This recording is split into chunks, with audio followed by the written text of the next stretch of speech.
Zeelander Yachts was established in 2002 with the express intention of becoming a boutique builder of really special boats. Well, it took 6 years for the first models to arrive, but when they did, it was in the form of the Z68 and the Z44. Now, we tested that Z44, and it was kind of subtle reinterpretation of the classical lobster boat. It was all elaborate curves and painstaking detail, and it was really quite superb. In fact, it went on to win one of our own MBY motorboat awards. So we're back in Rotterdam 15 years later to take a look at this, the Z5, the successor to that Z44. Now it's a little longer, a little beamier, and according to the guys at Zeelander, it's also quicker and quieter. So on the face of it, there's every reason to be very excited about this new boat.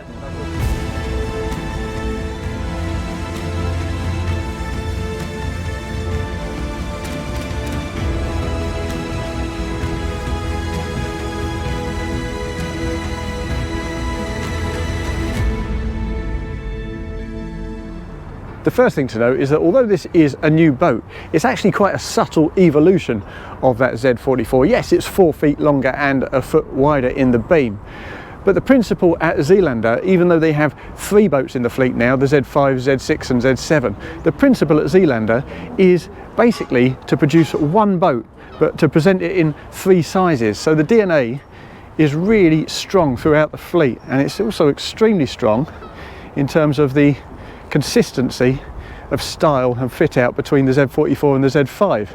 But at the aft end, there are immediately a couple of features that mark it out as slightly different to that Z44. For a start, on the Z44, this aft settee went full beam. It means that when you folded out that beautiful transom to extend the deck aft, you had to clamber over that settee to get where you were going. Well, now on the new boat, on the Z5, they've introduced a couple of little side decks, symmetrical side decks, so you can walk around the back of that settee and access the aft platform much more easily. We've also got a pop-out ladder that also acts as a passerelle for high-level pontoons at the back end of that platform, and we've got integrated sun loungers built in as well. It's a larger platform too. Extends the length from 48'3" to in excess of 52 feet. So that's a really hard-working and useful feature. And something else that the Z5 has that the Z44 did not have are these side gates. It was a beautiful thing, but it was quite difficult for the owners to get on board. So we got side gates, proper opening side gates, heavy duty ones too, if you look at the mechanisms behind that. Beautiful side gates on both sides to ease your access into that cockpit. As you would expect, the detailing is pretty impressive too. As on the rest of the boats in the Zeelander fleet, there are curves everywhere you look. Now that's more complex to put together, more expensive, more time consuming. In fact, we're told that each boat they build takes between 16,000 and 24,000 man hours to generate, so you can see why the prices are so high. But the result really is impressive. I mean, the steelwork's beautiful. Nice oval shaped grab rails at the top there running along the roof line to keep you safe as you make your way forward. We've also got a neat little tow rail down at the base here and more lovely steelwork, again right the way along the side, so there's plenty of places to tie off your fenders. And if we look at this wood lining here as well, it looks very much like real wood, but Zeelander's policy is to use as little real wood out here as possible because they don't want to encounter that expansion and shrinkage and warping. They don't want to make it difficult to maintain. So this is artificial material that's actually been hand painted by a local Dutch artist to look exactly like wood. And that's pretty convincing. We went to the factory yesterday just to have a look at how they put these things together, and sadly she wasn't at work, so we didn't get to see her in action, but the quality of her work is extremely good. There's no two ways about that. As you might anticipate then, the deck is synthetic rather than real teak, again for ease of maintenance and long-term durability. And as we make our way aft down that port side deck past this, again, curved, rather elegant sunbed, which is big enough, I would say, for 2, perhaps 3 people at a push. Again, the lines of the boat are very playful, very curved. We get to the aft end where you see the telescopic mechanism to push the sunshade out above that aft cockpit. The aft cockpit is pretty sociable. It basically comprises an L-shaped seating area forward, butting up against the back end of that saloon, with a triangular table that drops down into the space to create a sun pad. Opposite that, we have a C-shaped seating area at the aft end with, again, a drop-down table, and that preserves good access out onto those side decks and also through those side gates. What I've done here, though, is fold up this port seat because we're about to open up the engine hatch, because that's particularly interesting. Now, the first thing to note is that in order to lift that engine hatch, you obviously have to fold down this aft transom, and that's a beautiful feature, there's no doubt about it, but it does mean that if you want to access your engines at your pontoon or at your berth, you need a good 5 or 6 feet behind you in order to achieve that. So that's not entirely practical, but it's still a very, very lovely feature, very easy to enjoy. We have these little hatches sunken into this aft deck. They're quite heavyweight. If I pull that open, that operates as the backrest for your sun pad, and we have 2 of those so you can face aft and enjoy the view. We also have sunken cleats to avoid any trip hazards, plus this excellent multi-purpose ladder stroke passerelle that comes out from this point to take you down into the water or up onto the pontoon. And one other thing to note before we get down into this easy access engine bay is the fact that this aft configuration, wonderful though it is, means you can't use a tender. On the plus side, the draft of this boat is apparently just 1 metre, so you can access relatively shallow cruising regions no problem, and existing Z44 owners have no problem with that at all. Now let's get down into that engine bay and have a closer look at that. Now, as you can see, we've got twin D6 IPS 650s here. You can also rig it with triples, but in the absence of that third engine, we've got a lovely big section right here in the centre, which is great for stowing big bulky stuff. And if you want to pop a small inflatable tender in here, uninflated of course, then you can do that. Let's step down in. As you can see, these engines are pretty much tucked under the side decks, but if you fear for access to the chief servicing points, that's not a problem at all. As you can see, they're all nicely exposed. We also have filters at the aft end there. If we look further forward, we have more space up the front there for the seakeeper, should you want one. And the insulation, as promised, is extremely good. It's a very thick hatch, as you can see, lined with rubber bungs to stop any sound escaping, and with decibel readings of about 70-71, it seems to work pretty effectively. The internal saloon is particularly interesting. Now, as we access this, you'll see we've got a port donette and a starboard galley, but before we even get there, it's interesting to note that we've got a kind of curved access point, which of course necessitates a slightly curved door.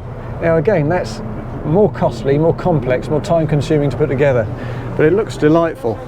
And what's also critical here on the Z5 is this. Now that's a lifting partition. As you can see, it runs straight up through those guides and shuts the internal saloon right off, which means that you can enjoy a climate controlled cocoon, 4-season boating. You can go boating in hot and cold places and stay properly comfortable. And that was the idea behind this design, based largely on feedback from existing Z44 owners, that they wanted something that would enable them to cruise properly in comfort, and this adds tremendous versatility. Now, as for that port donette itself, well, it's raised. Now, on the one hand, that gives you much better views through these wraparound mullion-free windows, but it also generates extra volume for that mid-cabin down below. Now, it's quite nicely done too. It uses fold out seats, and these twin helm seats up here, they're reversible too, so you can feasibly sit 8 people at this port donette, potentially even 10 at a squeeze. And what I also like is the fact that we've got a kind of lounge friendly chaise longue on the port side as well, that puts your head pretty much next to the skipper, so it's quite a sociable sort of setup. We also have a good sized sunroof directly above that, which is handy. Plus, in the centre of the table, if I just shift a couple of these bits, we've got some lift out sections with cup holders built into them, so you can store your bottles of wine in there, and then reverse these sections and pop your glasses in there so they don't rattle about. The lower deck is accessed via a curved staircase, which is pretty much a trademark of Zeelander. They use it across the entire fleet, but they still manage to incorporate some decent storage spaces here. As you can see, hanging space there, which is very handy.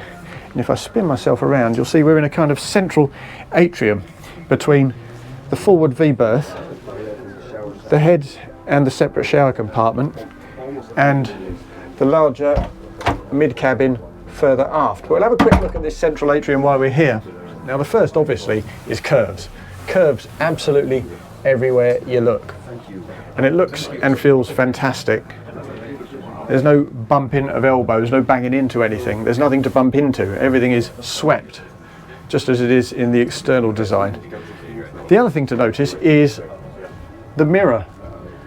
There's mirrored surfaces everywhere you look, on all the doors, and that bounces the light around a treat. I mean, in fairness, the headroom's pretty good. We've already got about sort of 6'4", 6'5", but the mirrors certainly make it feel brighter and bigger than it is.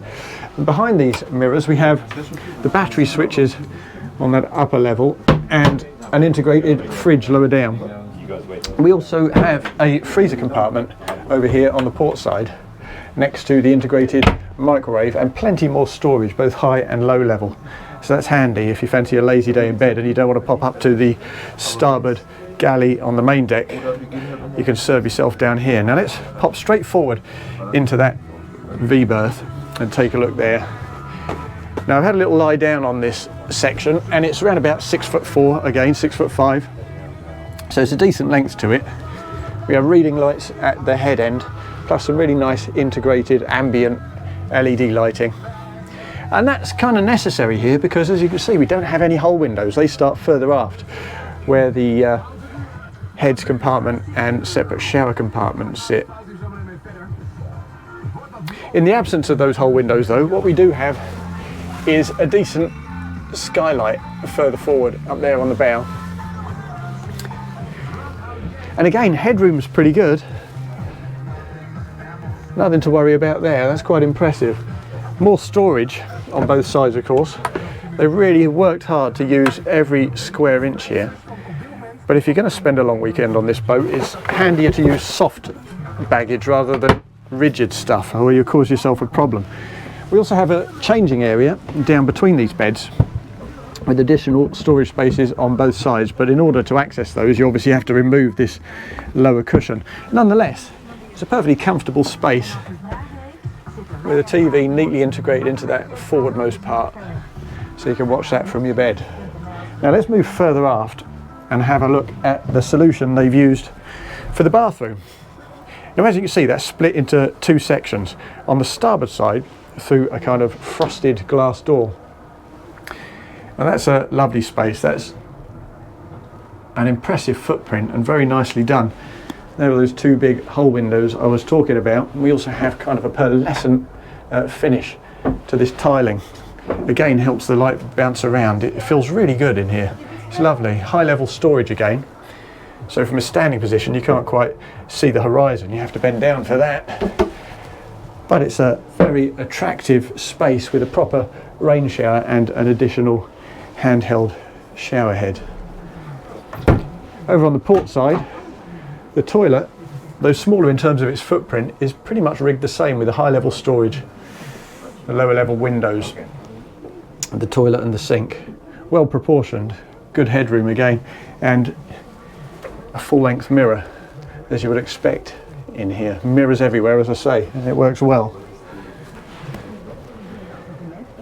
As you walk around this boat, you also see finer details like this backlit strip of stainless steel with the Zeelander logo. That looks very classy indeed. And flooring itself appears to be quite a tactile, slightly soft touch leather, which is lovely. Now let's move further aft and take a look at that mid cabin, because that of course is the largest sleeping space on this boat. And in here it's quite an unusual arrangement. As you can see, the mouldings for that raised saloon furniture means that the best headroom is to be had on the port side. So they've arranged the bed such that you can sit up and take good advantage of that. the foot is of course lower. We have a couple of windows over there. There's good companionways on both sides, plus more storage, so you can get around the bed no problem. And there's a TV. If you come around this side, it's easier to see. It's probably only about 1.5 to 2 feet from your face, which is a little bit close, but if you're short-sighted like me, it's quite handy in its own way. Opposite that, we have a dressing table. Let's lift that up and give you a little look. Now if I bring you up to my eye line, you can see that the seat puts me a little high for that. You have to kind of crouch down to see yourself. And the same goes for those windows. Again, all you see is sea until you crouch down and then you see the horizon. But of course, from bed level, that's a handier kind of height to get a proper view of what's around you. And further aft, the entire aft bulkhead is basically mirrored. Again, that bounces the light around a tree. As you can see though, headroom in here, I'm having to stoop a bit. If I straighten my legs, I guess we're at about 5'6" there, 5'7" or 8. You can't quite straighten up. But we do have, further aft, a little window that you can open there. That opens out onto the starboard companionway, actually, between the aft cockpit and the internal saloon, and in doing so it blocks people's access. So I would have thought there's a more effective solution than that, and I have no doubt that the Zeelander designers will look into it. As it stands though, with good hanging storage in the aft section and in the forward section, plus a very generous footprint, there's no two ways about it. This could service you very well as a cruising couple for a week at a time or so, and if you're cruising as a foursome, then it's certainly good enough for a very comfortable long weekend.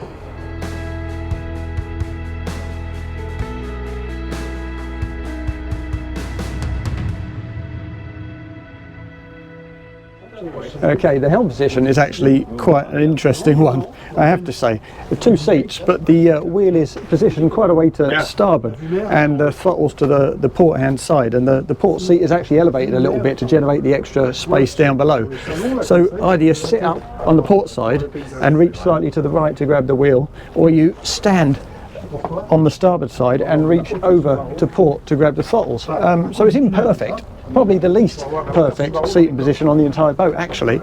But as with the rest of the boat, it's beautifully fitted out and extremely comfortable in terms of the trim. So let's get her up to speed and see how she behaves. Now we're expecting her to be extremely quiet. Zeelander has told us it's quieter than the Z44, and that was a whisper quiet boat. They're talking about sound readings in the region of 70 decibels right through to the top end, and that's kind of the same sort of noise you'd expect from a modern dishwasher, so not a lot at all. We do have the overhead sunroof open here, and the aft door is open as well, so that increases things a bit. But as we get her up and running, what we have here is twin D6 IPS 650s. You can also spec it with triples, but we have had a little play, and with the twins we're seeing around about 31 knots at the top end, and that's broadly similar to the Z44. But if you're in the market for extra speed, then as I say, triples is an option.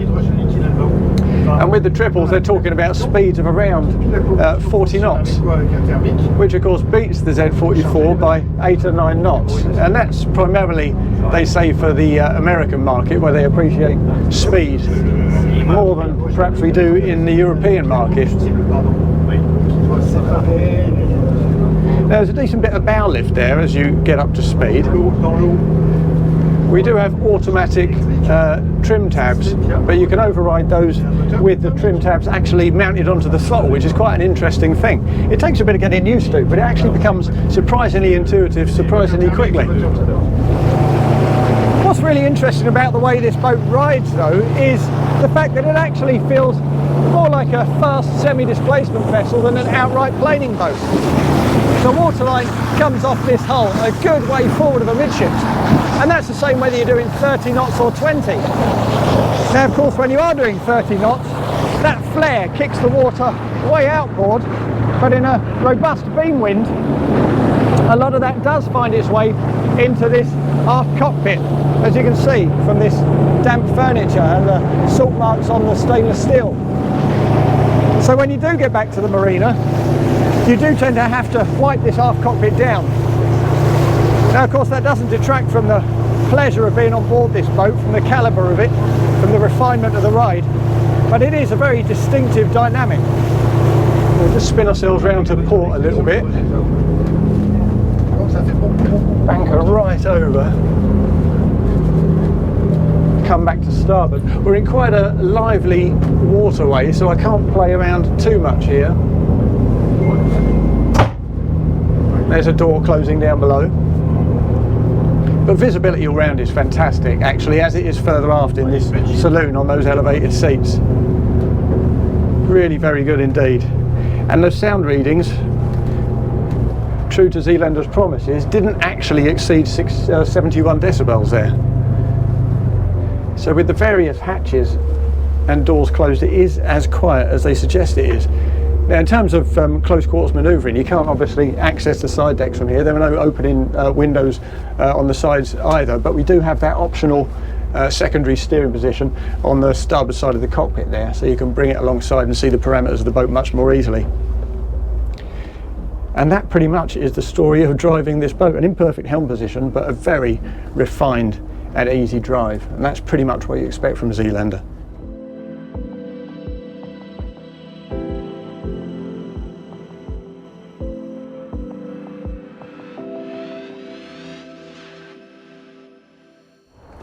So what are we to make of this new Z5 from Zeelander? Well, if you love Zeelander, you'll love the Z5. It's very simple. As I say, it's a single boat in 3 different sizes, and it very much retains the DNA that has made Zealander's name. As regards price, well, that's an interesting issue. They won't give us the price, and you wouldn't really expect them to. It's not that kind of boat builder.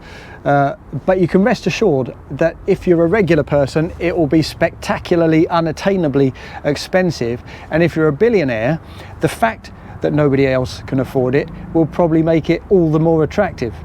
This is a low volume, high quality builder. Scarcity, exclusivity, that is a key part of the appeal.